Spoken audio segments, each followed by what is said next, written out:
my name's Bob Francis. I'm a drunk from the Humble Group in Cleveland. My sponsor used to say he joined the Humble Group because he's not. Man, wasn't that good food? And man, you people put together a good party. This is all right. I was sitting with my buddy Jack over here, and Jack, you see those tomatoes in that plate over there? Jack had those tomatoes on his plate, and he says, I'm going to throw these at you, Bob. When you're up there talking, I stole it off his plate. He ain't throwing it at me. I'm not as dumb as I used to be. I'm getting better. Don Cassini was supposed to be here tonight. Don's an old friend of mine. Don was around when I came around. He helped me a whole lot, and he'll get a copy of this, so I'm not going to say any of the usual things I say about him. He's not feeling real well. His son Johnny was in the hospital last week, and he would really have loved to have been here. He talked about this for months. He couldn't wait to come here, but he's just a little too ill right now to make the trip, and so he's done this to me before. You know that end of the month meeting? Yeah, I come out to one of the roundups. I've come to the roundup this will be my 17th year when I come out here this year. And I come out one year, and Don said, bring a soup with you. I got something for you to do. And when I got out to the roundup, he dragged me over to some guy, and he says, here's your speaker for the end of the month meeting. Okay, yeah? You know, I mean, Don would do these kinds of things to me, and he thinks they're really funny. I do too, actually.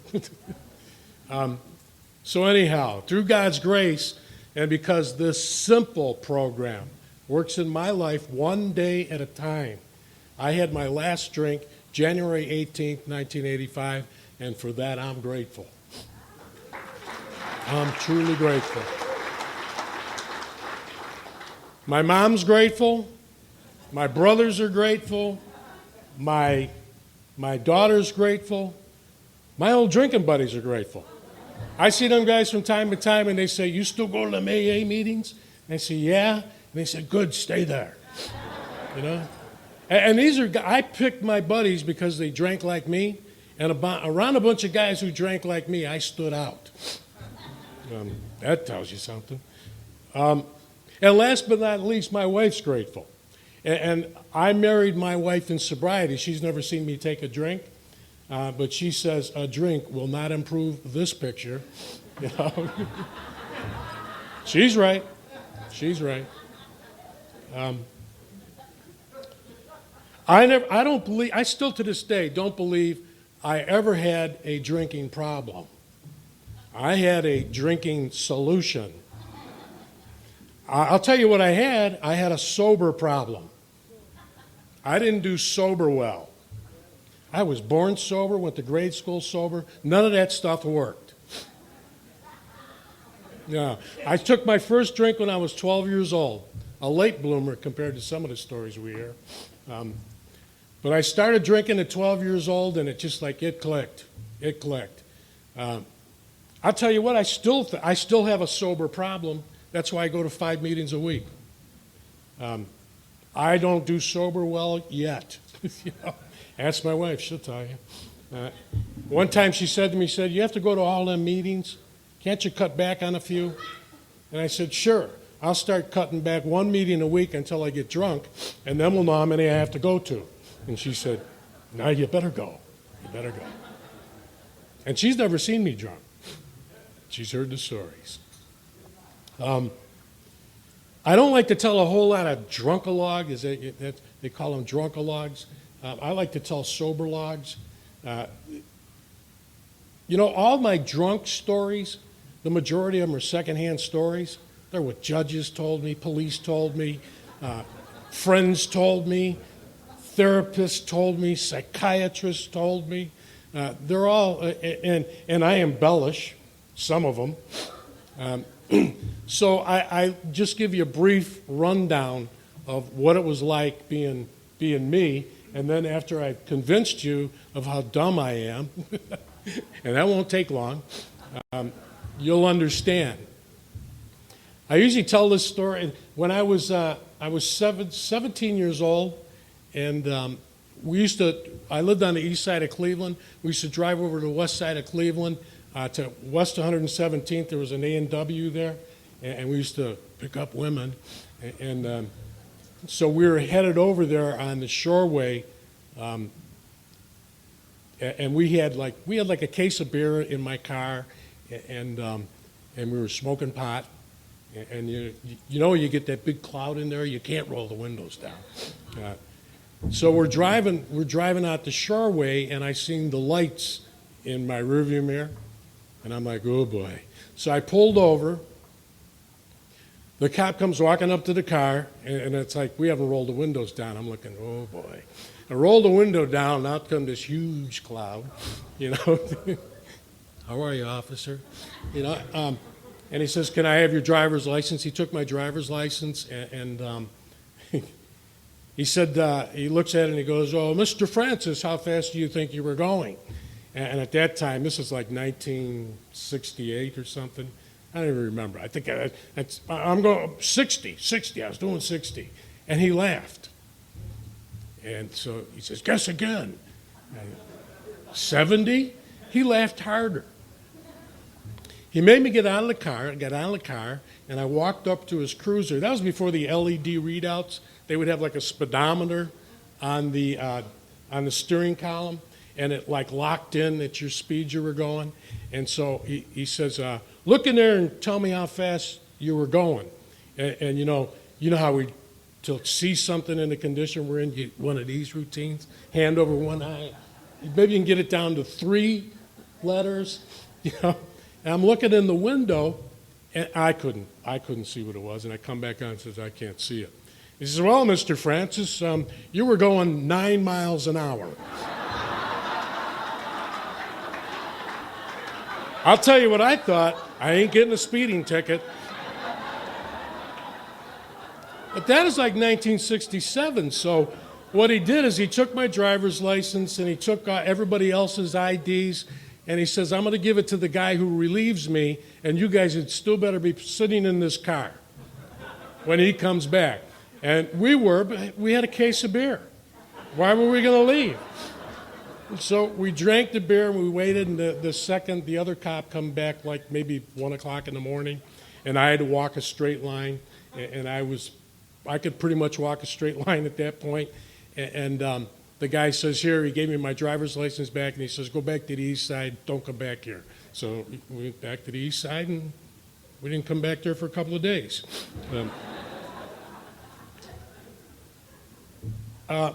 Stuff like this, all my friends would laugh and joke about this. My family members, they would say things like, well, that's Bob. He does stuff like this. I would always get myself in some kind of, it just was nuts. I'd get in strange situations, and they would always end up with some bizarre circumstance. When I was 25, I came down with a thing called diabetes, and it was pretty serious. And nobody in my family ever had it. Actually, what the doctors finally told me is I drank so much alcohol, I killed the damn thing. And pretty much that was what it was about. But I come down with diabetes, and I have to go see a doctor, and I go see this doctor, and I'm a minute drinker. I'm not a daily drinker. I'm like every minute. I drank a lot for a long time.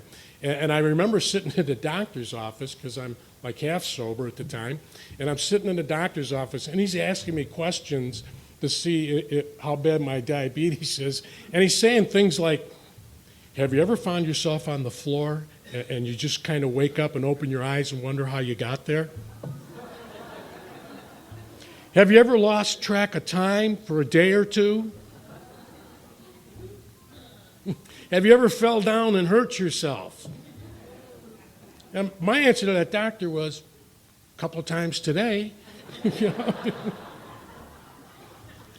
was describing how I lived. But he was trying to figure out how bad my diabetes is. What he was actually figuring out is how dumb of a drunk I am. Because these things happen to me all the time. I got arrested one time in a hotel.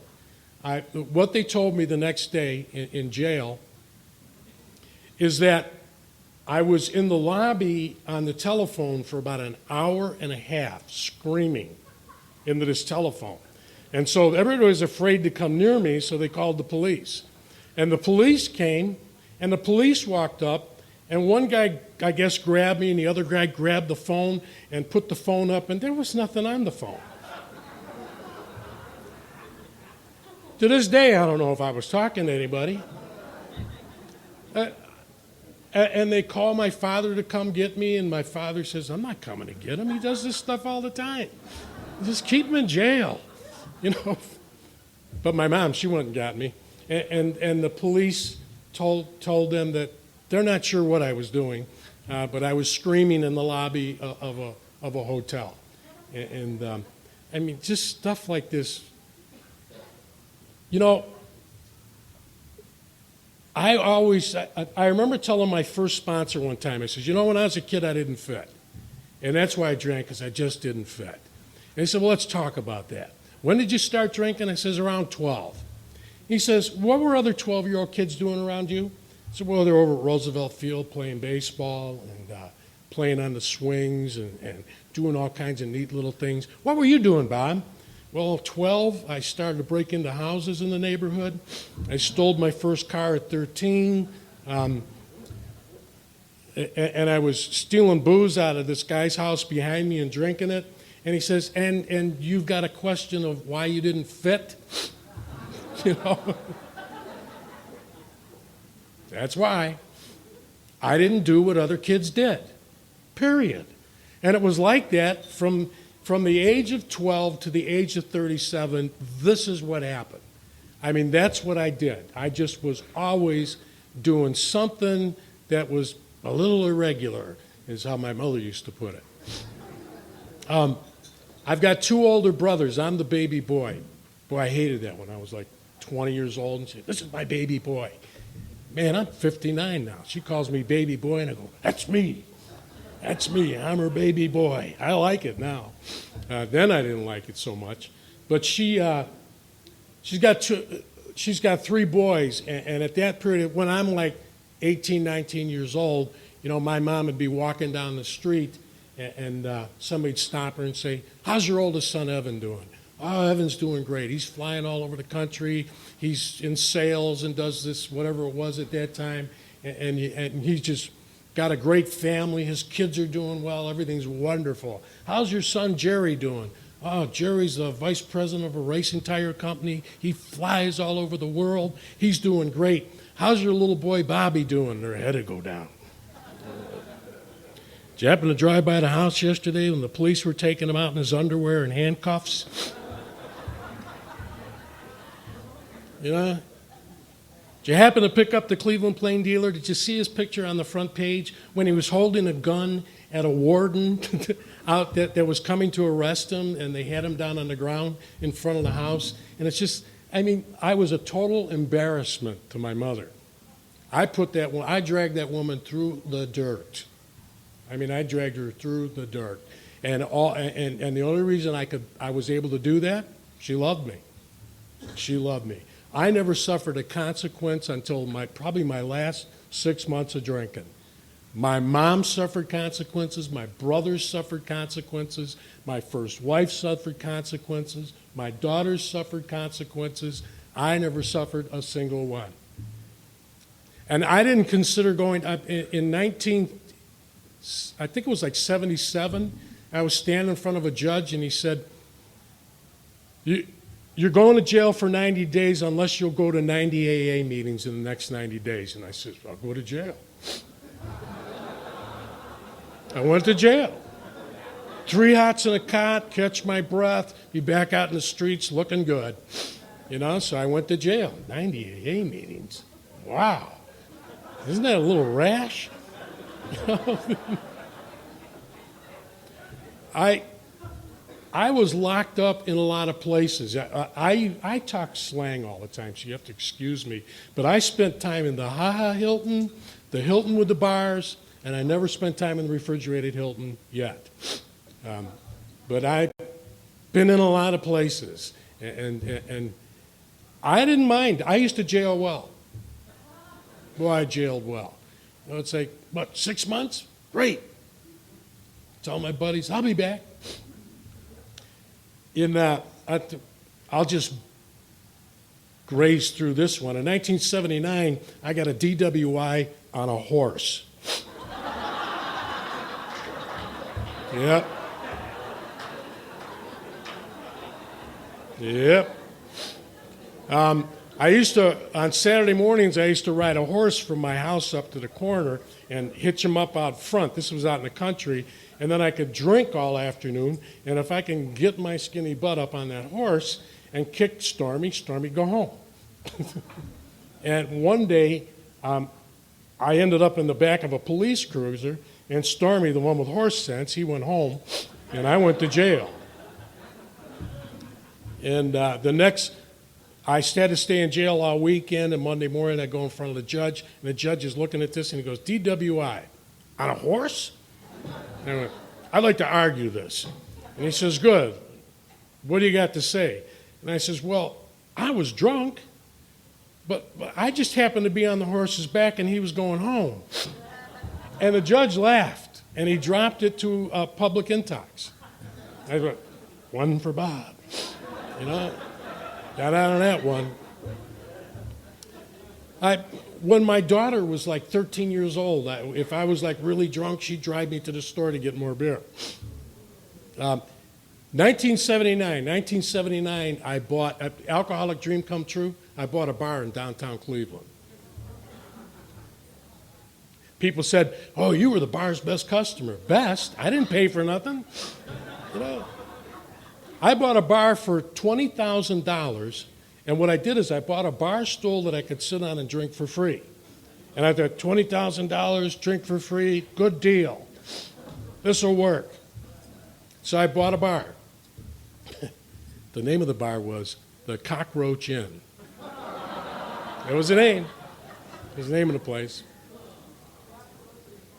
That was it. I bought the bar, I think it was around 78, 79, something like that.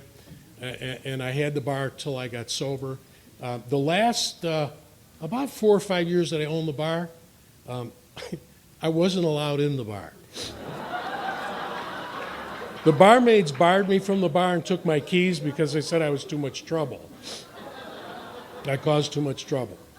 And so I would go into the flats in downtown Cleveland, and I had buddies who owned bars, and I could hang out in theirs bars, and then if I started going up the hill to where my bar was, somebody would walk in the bar and they'd say, Bob's coming, and the barmaid would say, lock the door.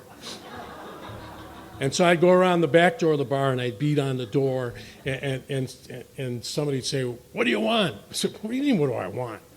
You know, you got to think about this? You know, hand me something out the door that's drinkable. And so they would, whatever they had, a pitcher of beer, a 6-pack, open bottle, whatever. I didn't care. Hand me something. And I would drink that, and I'd end up like, sometimes the bar had a great lunch trade. People from City Hall used to drink in my bar. And they'd be coming to the bar for lunchtime, and they'd like have to walk over me on the tree lawn next to it. They'd be climbing over me, and somebody'd go, who's that? And that's the guy that owns the place. And I didn't care. What's the difference?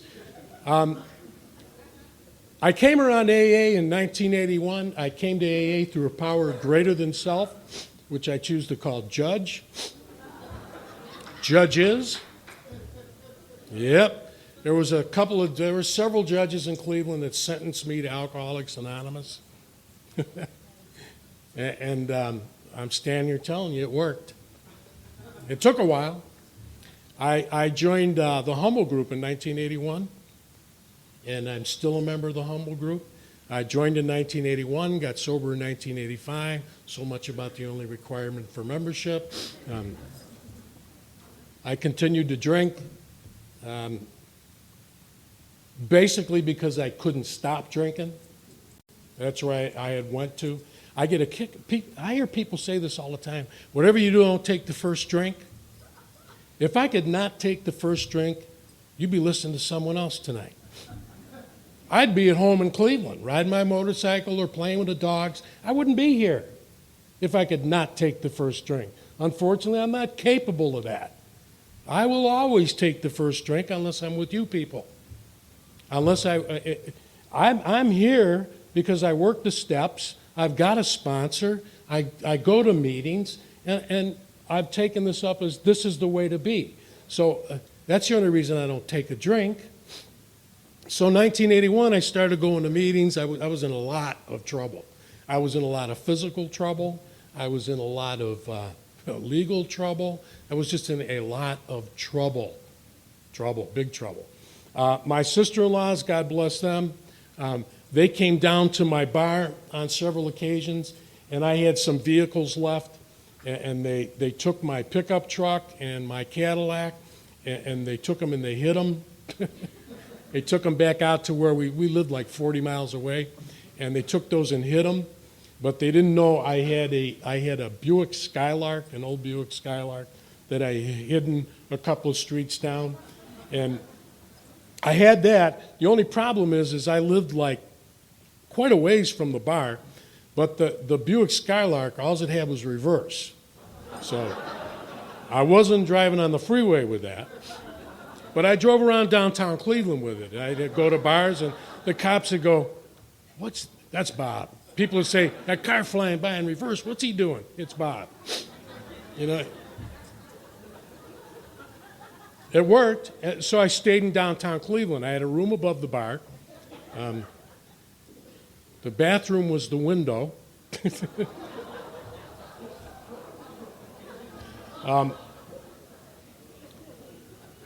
The Cleveland police, they thought I was funny. They liked me. They used to lock me. If I was really causing trouble, they'd lock me in my little penthouse above the bar. They would lock me in there. And then I would like climb out the window and I'd fall down and hurt myself, but I'd be well enough to get to the next bar. They wouldn't let me in my bar, so I'd go down to the corner to another bar.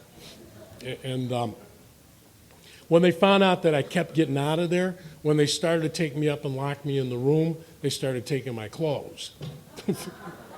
So I'm like climbing out the window naked and walking down the street to a bar and going in the bar naked.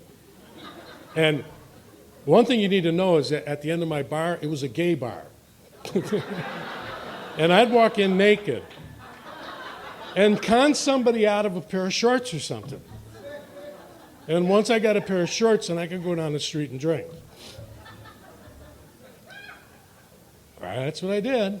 I mean, it was like I had to drink. I'm telling you, I was at a place I had to drink, period. There was no not drinking. I had to drink. And that's what I did. I did whatever I had to do to drink. January 18th, 1985, that was the shortest New Year's Eve party I ever went to. You know, New Year's Eve goes all the way to St. Patrick's Day. Doesn't it? Yeah. St. Patrick's Day goes all the way to 4th of July. I mean, hey. So that party was over fast. January 18th, 1985, I woke up on the floor in my bar. And I had kicked down the back door, so the story goes. I was laying on the floor in the bar. I guess I kicked down the back door, and I was in there, and I was drinking. And the barmaid come in the morning and stumbled over me and kicked me a few times until she realized that I was alive. And this I really need to remember because this was important to me. She looked at me and she says, "Do you know what you did yesterday?" And I says, "No, that's what blackouts are for." You know? I don't want to know what I did yesterday. She says, "Well, we let you in the bar 3 times yesterday. And the 3 times we let you in, you stayed in here for maybe a half an hour each time. Maybe an hour." And she says, But we finally got you out the third time, and we didn't let you back in. You must have kicked the door down. She says, but while you were in this bar yesterday, she says, I kept count. And I says, oh, good. I don't want to know. But to this day, she said I drank 28 beers, a fifth and a half of Jim Beam, and 2 fifths of Kahlua. And my only remark was, Kahlua? What was I doing drinking that? What was that about? Now here's the story. It sounds like boy couldn't Bob drink a lot. 3 days before that, I was down at my buddy's bar in St. Clair, which was about a quarter of a mile from my bar.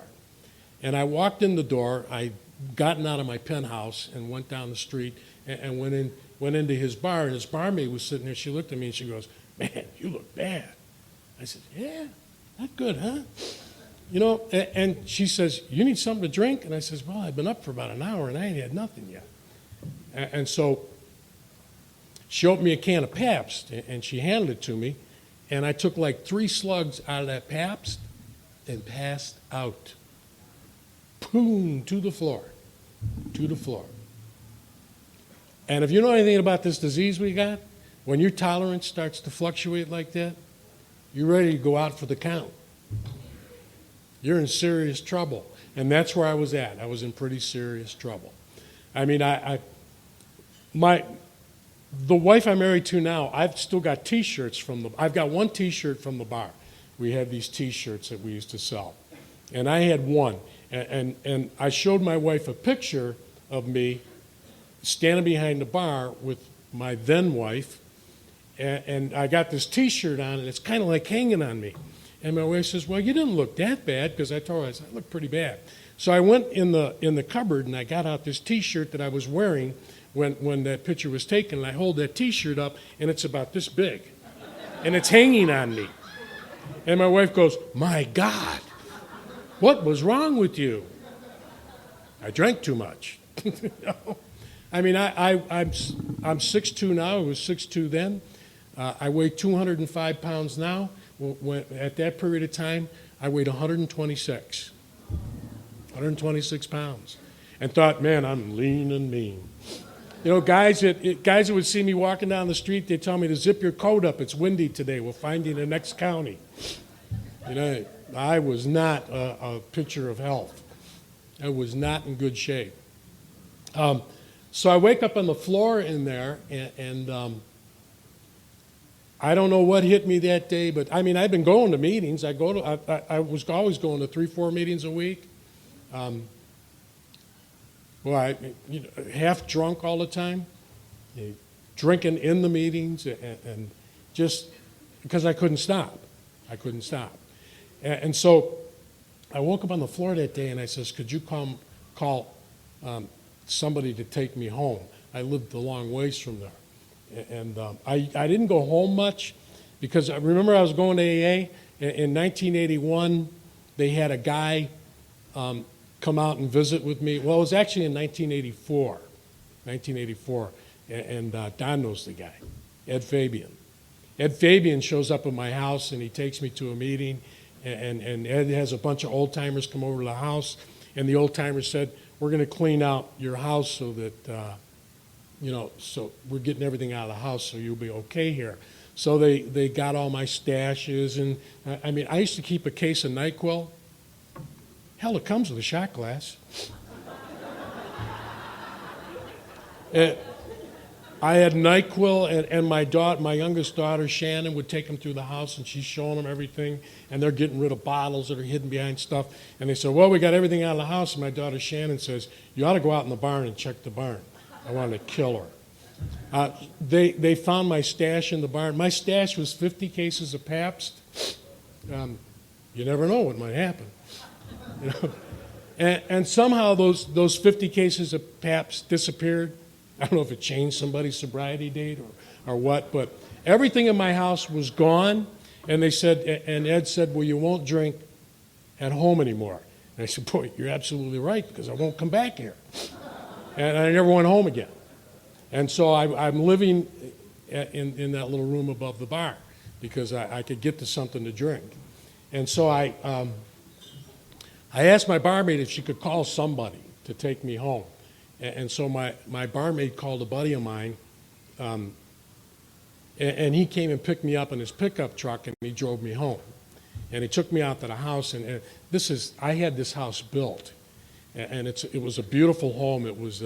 It cost a couple $100,000 to build. It was in a nice area. It was on some property. I had a barn. I had horses, and everything. It was just, when I ended up back at that place on January 18th, 1985, actually January 19th, 1985, there was no oil in the tanks. January, there's no heat in the house. There's no electricity. There's no phone. There's no nothing. There's no family.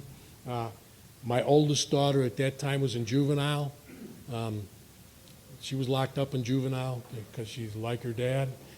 My youngest girl, my sister-in-law came and got her and took her out, and she was living with my sister-in-law. And they took me back out. He took me out to the house and dropped me off there. And while I was in the house just sitting there wondering what I'm going to do next, because I know I got to get a drink pretty soon or something's got to happen, and I'm thinking maybe it's time to stop drinking, but I don't think I can make it because I can't stop. And I walked across the street to a neighbor's house, and his wife was standing there going, "You're not coming in here. Don't let him in, Don. He's not coming in our house." And I begged him. I says, "Please, can you call my brother, or let me in and call my brother?"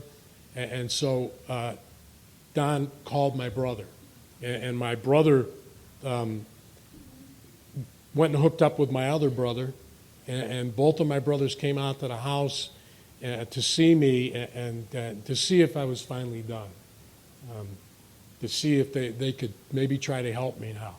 And I was a little, I was thinking maybe I can, but I wouldn't leave the house. I wouldn't leave. And they says, "Okay, we'll keep an eye on you. We'll check on you." And they called Ed Fabian. Ed Fabian come down. He was checking on me, and they were taking me some meetings and stuff. But I stayed at that house, I think, another 2 or 3 weeks. And finally, my brothers came out there one day, and they said, "What do you got left in the house?" And there really was nothing left. The house was a shambles, beautiful house. It was a shambles. There's nothing left. They grabbed all the clothes that I had. I had a pair of Levi's, a pair of tennis shoes, and a T-shirt and a leather jacket. And I'm telling you, that's all I owned. That was it. And they put that stuff, well, I was wearing it except for the leather jacket, and my brother put me in his car, and they took me to my mom's house in Menor, Ohio, and they moved me into my mom's basement. They laugh about it today. So we put you in the basement in case you jumped out the window, you wouldn't hurt yourself.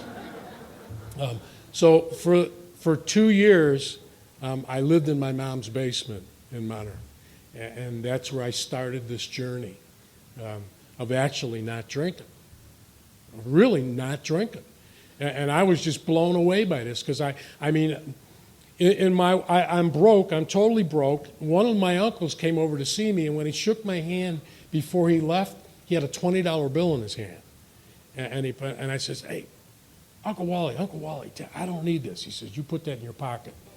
Well, I didn't put it in my pocket. You know what I did? I hid it in my wallet. And the reason I hid that $20 in my wallet, it was just in case your thing didn't work. I had $20, I could go get a drink. That's how sure I was that I probably couldn't do this. I was sold. Before that, previously at one point, and I like to remember this, I was seeing a psychiatrist, and the psychiatrist said something to me that I say to people a lot today. You cannot outperform your own self-image. You can't. I had no self-image. I believed I was done. I wasn't worth anything, that nobody needed me around, and you can't outperform that. You're stuck there. And thank God you people came and got me. You came and got me. And people started coming over to my mom's house and picking me up from my mom's house and taking me to meetings every day. And then my mom, there was a place called Night and Day Club in Euclid. And my mom was still working. And my mom would, she'd pack me a lunch and give me $1 and drop me off at the night and day club. Here's a guy who wouldn't leave the house without a couple $1,000s in his pocket, because you never know what we're going to do. And I'm taking a lunch and $1. And I'm going to a night and day club, and I put the $1 in a coin changer. I get 4 quarters, which means I can have 3 cups of coffee. I can eat my lunch during the day. And if I get everybody really mad at me, I got another quarter. I can call my mom and she'll come and get me. A couple of times I had to call her. Yeah. I wasn't the happy camper. So I'm going to meetings. I'm hanging at the club. And basically, I used to sit on the dumpster behind the club that first summer. And I was sitting on that dumpster behind the club every day. And guys used to joke about it. They used to tell people, that's Bob's other home group. It's the late night trash can discussion group. And they said, what do you discuss, Bob? And I said, you, when you walk in. And at that time, Ed Fabian had retired and went to Florida, and Ed assigned me another guy, a guy named Don Scott from Cleveland. And Don Scott I'm sitting on a dumpster one day, and he says, what are you doing up there? And I said, well, I told you, I'm taking people's inventories. And I'm smiling. And he says, that's a good idea. And when you get really good at it, you can take your own. And that's what I did. I practiced on you people. And when I got really good, because Don used to tell me, he says, what'd you find today? And I said, well, this guy does this and that guy does that. I don't like this guy because of this. And he walked me into the club and into the bathroom and stand me up in front of the mirror, not tell that to him. Because basically everything I saw about you that was wrong was actually me. I was taking my inventory. I started taking my inventory then. I was seeing in you actually what was in me. And I was blaming you for being all wrong when I was all wrong. And I got to know me that way. There was an old timer I love to talk about, this guy named Larry. Jim Clare and Larry Lawrence. And Larry Lawrence was like my hero. I don't know why I liked him so much. Because some of the things he did to me, I probably should have just killed him. I used to walk in the club, and I'd go in there to get a cup of coffee, and I'd go back out to my dumpster. And while I'm walking in there, Larry used to say, see the guy walking in the door with the beard? That's Bob Francis. He's new. He's not going to make it. Hi, everybody. I get my cup of coffee and go sit on a dumpster. And then I'd go to this group called the Sister Ignatia Group. And I'd go to Sister Ignatia Group, and Larry would meet me at the door, and he'd walk me up front, and he goes, you have to shake people's hands. I said, I don't shake hands. He said, no, you're going to shake hands. And so he walked me up. There was like 100 people at that meeting at that time. And he'd start at the first table, and he'd walk me up, and he goes, each person, he'd go, this is Bob Francis. He's new. He's not going to make it. Shake their hand. Go to the next person. This is Bob Francis. He's new. He's not going to make it. And he'd take me through the whole place like this. I was a year sober. January 18th, 1986, I gave my first talk, and it was at that club. It was called the Midnight Special, the Saturday Midnight Special. And I gave my first talk, and when I got done, I didn't stand up there and puff up and let everybody come up and tell me how great I'm doing. I ran off that podium, and I ran over to Larry's table, and I got in his face, and I said, I got a year today. Larry looked back at me and said, I bet you don't make 2.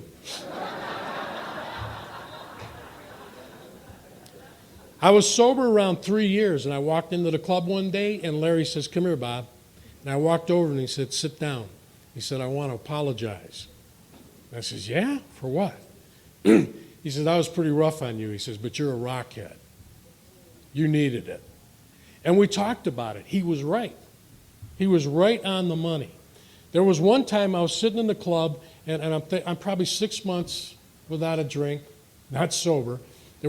I had a co-sponsor, a woman. She says when I was, my first year, that was actually sobriety. I was just dry.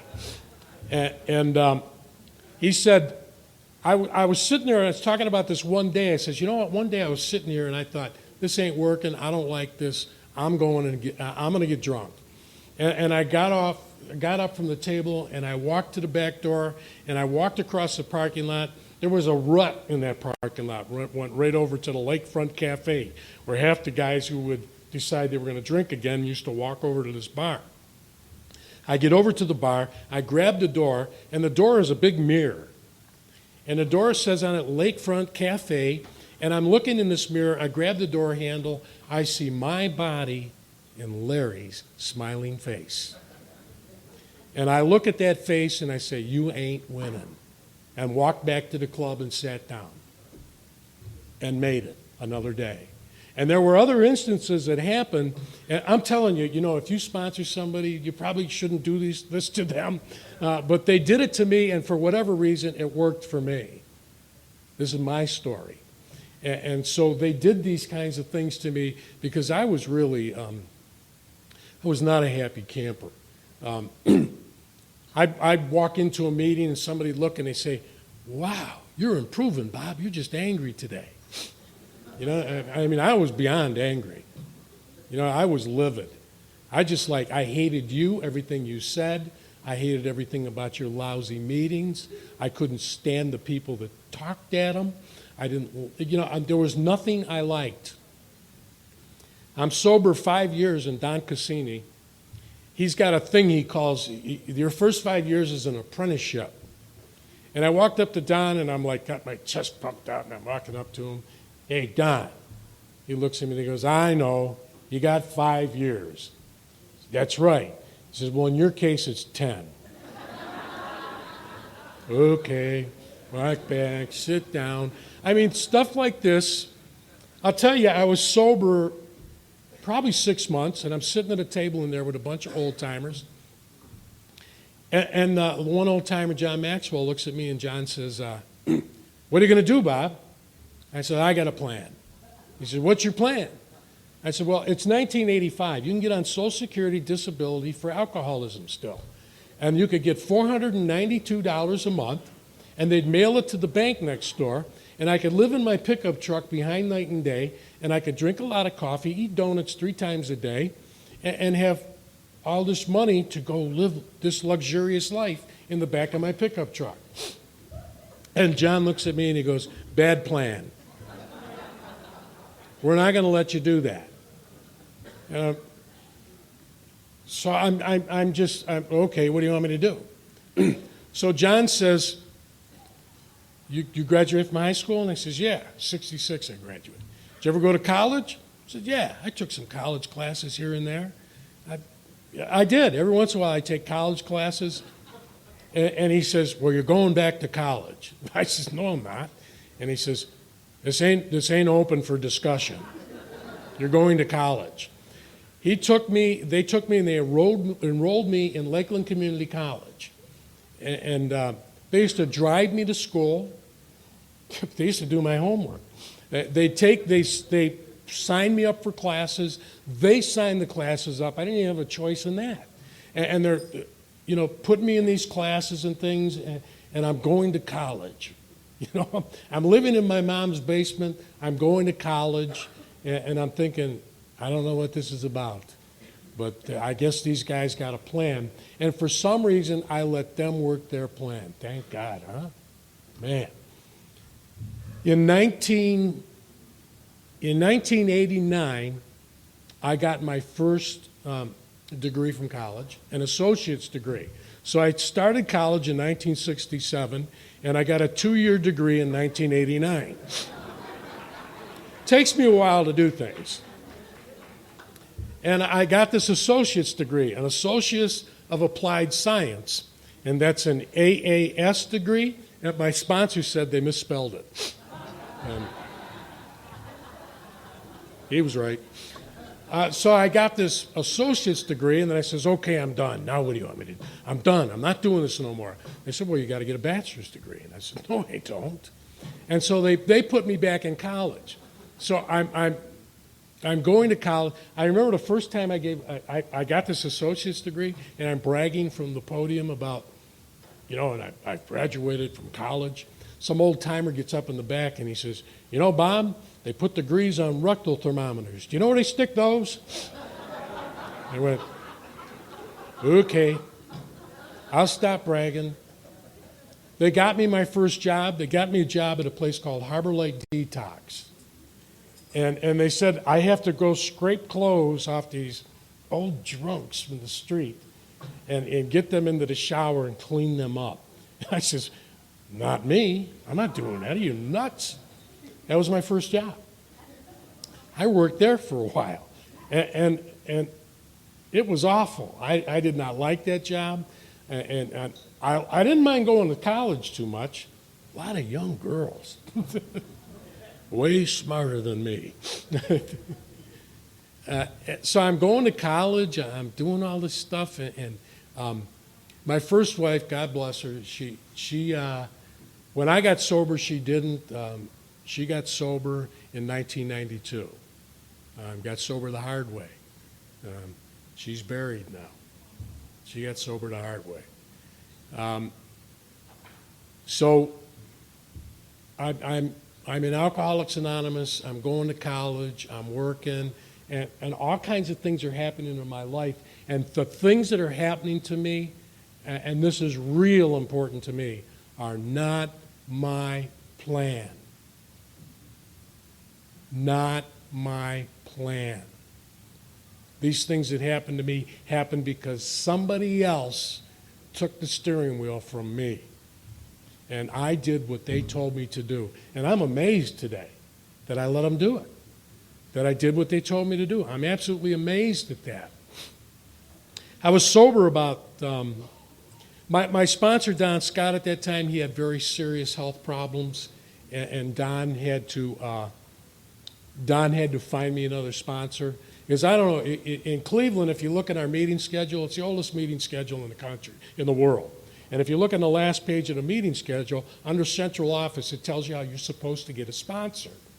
And the call for help goes out to the central office. The central office calls the closest meeting to you, and the secretary of that meeting looks down the home group roster and finds somebody to assign you to. You know, I have a problem with people who are just trying to get sober and somebody tells them to go out and look around and find a sponsor. This thing's not working right. Do you know what I'm going to find? Somebody who talks like I talk, who thinks like I think, who does what I do. I don't need that. I needed somebody, when these guys would assign themselves to me, Don Scott, I thought, spoke a foreign language. I didn't understand a word he said. He'd tell me to do these things, and I'm saying, what are you talking about? What are you talking about? So Don Scott assigned me a guy named Rick DeCapit. So Rick DeCapit became my next sponsor. I can talk about him now, George. I'm getting a little better. I won't cry this time. Rick was, boy, he was so perfect. He was so perfect. Don Scott, I used to ask Don, I said, Don, can I start dating women? And Don would tell, because I was divorced from my first wife, and I says, can I start going out with women? And he said, no, it's not a good idea. So he wouldn't let me go out with women. I'm sitting with him, and he's sitting with a new guy at a meeting one day, and he's telling the new guy, the first year, no, I had over a year then. And he said, for the first year, I don't want you with any women. Stay away from women. And I took an attitude on that, because I grabbed Don after he was done talking to him. I took him over to the side. I said, how come you never told me to stay away from women for the first year? And he says, Bob, every time you walked into the club and you got a cup of coffee and you sat down at a table where there was a couple of women at, within 2 minutes they got up and left. He says, I didn't have to tell you. I didn't think you could run fast enough to catch one. He was right. He was right. They stayed away from me. I didn't have a problem with that. So I'm under Rick's control now, and I told Rick, now I'm like 8 years sober then, and I says, Rick, I'm 8 years sober. Can I go out with a woman? And Rick says, okay. He says, you can probably date now. And I says, good, I'm going to start looking around. He says, wait, I didn't tell you to look around. I told you could start dating. I said, well, how am I going to date? And he says, you do what we do how we do everything else in AA. You pray about it. And so I did. I prayed about it. And I didn't believe it, but I prayed about it. And that's when I met Virginia. Virginia came into my life when I was praying about it. And I didn't orchestrate this or nothing. She ended up in my life when I was praying about it. She appeared. And I was going to marry her, and so I gave her a ring on Christmas, and I said, and I thought I could like being engaged maybe for 3 or 4 years. And she says, no, you're marrying me this year. I says, this year? And she said, yeah. She says, you got 2 dates to pick. Her 2 favorite things is 4th of July and Halloween. And I didn't want to get married on Halloween, so it was 4th of July. We were going to get married on the 4th of July. So I take my sponsor out to dinner. I take Rick out to dinner. He's a Dago. My wife's a Dago. I can sit them down, and they can probably powwow, and things will be great. So I take him out to dinner to introduce him to Virginia. And Virginia's sitting across the table from him, and I'm sitting over here. And we're eating dinner, and he's shoveling down his pasta. And my wife-to-be looks across at him, and she says, Rick, if Bob ever starts drinking again, what should I do? Rick didn't miss a beat. He's shoveling the pasta, and he looks up, and he says, change the locks. And he continued to eat. I went over to Rick's house the next day, and he says, what do you think what I told Virginia? And after I thought about it, I said, you probably gave her the best information you could. You know, because nobody deserves that. Nobody deserves to have to live like that. Short while after that, my wife owns her own business, and my wife calls me up and says, can you come down and fix some of these sinks? And I go down to fix the sinks. I got some tools, and I walk in the back door, and I go over to the sinks, and I'm cleaning the sinks out, and I'm getting everything working. I get it all done, pick my tools up, and I go to walk out the back door, and there's an older lady underneath the dryer, and she picks up the dryer, and she looks at me, and she goes, your sponsor, Rick, is a great guy. And I went, thank you. And I got to the door, and I says, wait a second. How does she know my sponsor? So I walk back over there, and I pick up the thing, and I says, how do you know Rick? And she goes, well, he's in here talking to your wife 2-3 times a week. Into my truck, over to Rick's house. What are you talking to my wife about? You're my sponsor. And he says, Bob, you don't think I believe all that stuff you tell me? He said, there's 2 sides to every story. The truth is somewhere in the middle. He says, I don't believe all this crap you're telling me. He says, I go talk to Virginia. She tells me her story. You tell me yours. I'm not passing judgment until I can figure out where we're at. And you know what? I learned something. That's the way to do things. That's the way to do things. You do things. You know, Rick was just perfect for me at that time. Rick got very ill about 1.5 years ago. It was a year ago, March 4th, that Rick passed. Rick was in hospice for a while, home hospice care. And I was with Rick every single day. I used to bring him coffee and stuff. My wife and I, my wife's also a dog trainer, and we do rescue. And we've always got a bunch of dogs, and they're therapy dogs, and they work in hospitals. They're Rottweilers, and they work in hospitals. And I used to take Gina over to see Rick all the time. And I'd take him coffee and a donut, and I'd have Gina with me, and Gina'd get up on the bed with him, and he'd pet Gina. And one day I went over there to see him, and I just come from work. I didn't have time to go home. I had a cup of coffee. I had a donut for him, and he looked at me and he says, where's Gina? I said, well, I didn't have time. She's at home. Go get her. Okay. So I went home and got Gina and come back.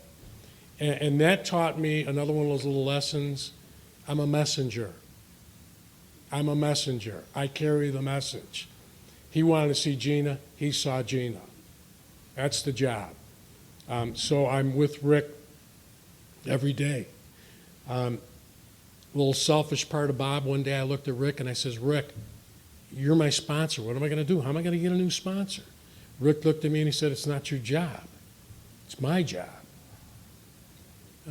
While Rick was in hospice care at home, he was interviewing people to be my sponsor.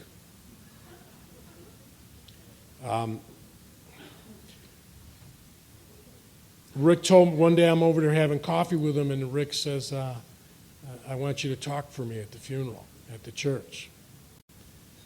I was like, Rick, I don't do that good. I says, I had to do my father-in-law's eulogy. And my wife had to come up and get me off the podium because I was crying. I couldn't even talk because I'm an emotional guy in recovery. And I says, I can't do it, Rick. And he says, once again, Bob, like every other conversation I have with you, this is not open for discussion. You will do this. And Rick passed on a Saturday morning at 8 o'clock in the morning. 10 o'clock that morning, my cell phone rang. Speaking of cell phone, I didn't put mine on stun.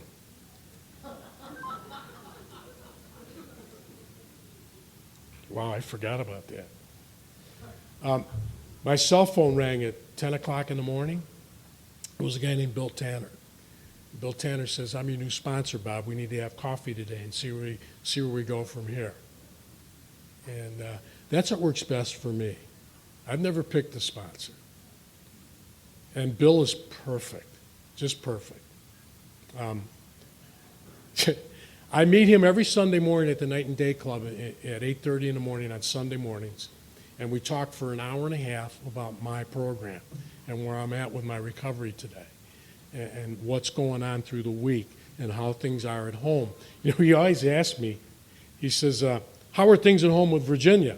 I said, well, as long as her denial holds out, things are great. You know, I'm the weak link in this relationship, you know, and he knows. You know, my wife went to Al-Anon once. A couple of times after we got married, some people took her to Al-Anon. She went to like 2 meetings and decided she didn't like it. Thank you, Jesus. Oh, I didn't say that. She didn't take to it well, so but she does work one of the steps, that one where you make direct amends to the mall. She does that once a month. And I think one 12-step program in my house is plenty. You know, when I do something wrong, I'd rather be a jerk. You idiot, why did you do that? I like that. I don't have a problem with that. It's better than, what step is that? You're going to take an inventory of this? I'd rather be a jerk. That's easier.